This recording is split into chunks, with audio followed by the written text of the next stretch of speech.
इस वीडियो की शुरुआत एक सवाल से कि क्या चिराग पासवान एनडीए गठबंधन से बाहर हो गए हैं? क्या चिराग पासवान अकेले चुनाव लड़ेंगे या फिर अपने छोटे भाई तेजस्वी यादव के साथ आरजेडी के साथ गठबंधन करके वो लोकसभा का चुनाव लड़ेंगे?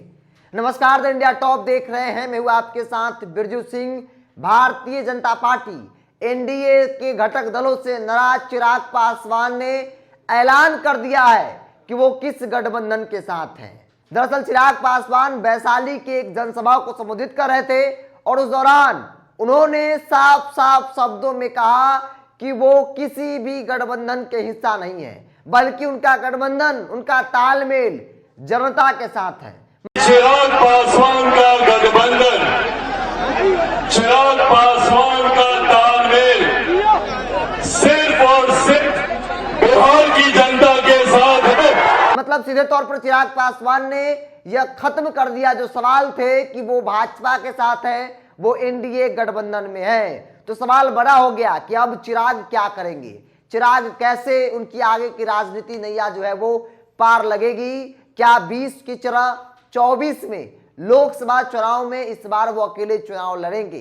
राजनीति को जानने समझने वाले लोग इस बात को मान रहे हैं कि चिराग पासवान, वो चिराग पासवान जो हर लाइन में, हर बात में, हर बयान में नरेंद्र मोदी और उनकी योजनाओं की तारीफ करते नहीं थकते थे, स्वघोषित हनुमान थे, वो चिराग पासवान 23 मिनट के वैशाली के भाषण में एक बार भी भारतीय जनता पार्टी, नरेंद्र मोदी और नरेंद्र मोदी भारत सरकार की योजनाओं का जिक्र तक नहीं किया। यहां तक इन्होंने बिहार की एनडीए सरकार, डबल इंजन की सरकार पर जोरदार हमला बोला और कहा कि बिहार को बर्बाद किया गया है, बिहार का विकास नहीं हुआ है, बिहार के लोग पलायन करने पर मजबूर हो गए हैं। मतलब सीधे तौर पर उन्होंने भारतीय जनता पार्टी और नीतीश कुमार की गठबंधन पर जोरदार हमला बोला और स्पष्ट तौर पे कहा कि वो किसी भी गठबंधन का हिस्सा नहीं है। मतलब चिराग पासवान एनडीए में नहीं है। खबर है कि चिराग पासवान अमित शाह से मिलना चाहते थे, अमित शाह उनको समय नहीं देते हैं। उससे पहले वो जेपी नड्डा से मिलना चाहते थे, जेपी नड्डा समय उनको दिए, उनसे बातचीत हुई, चिराग ने अपनी शर्तों को रखा, लेकिन उन शर्तों को जेपी नड्डा ने खारिज कर दिया और साफ तौर पे कहा कि आपको हाजीपुर नहीं मिल सकती है। और इसी बात की नाराजगी चिराग पासवान में है और अब चिराग पासवान फैसला लेने को तैयार हो गए हैं, चूंकि वैशाली के मन से जिस प्रकार से जिस तेवर में वो भाषण दे रहे थे उससे साफ जाहिर हो रहा था कि चिराग का मोह भंग हो चुका है भाजपा से। अब वो भाजपा के साथ आगे की राजनीति जो है वो नहीं तय करेंगे। तो सवाल है कि चिराग पासवान के पास विकल्प क्या है?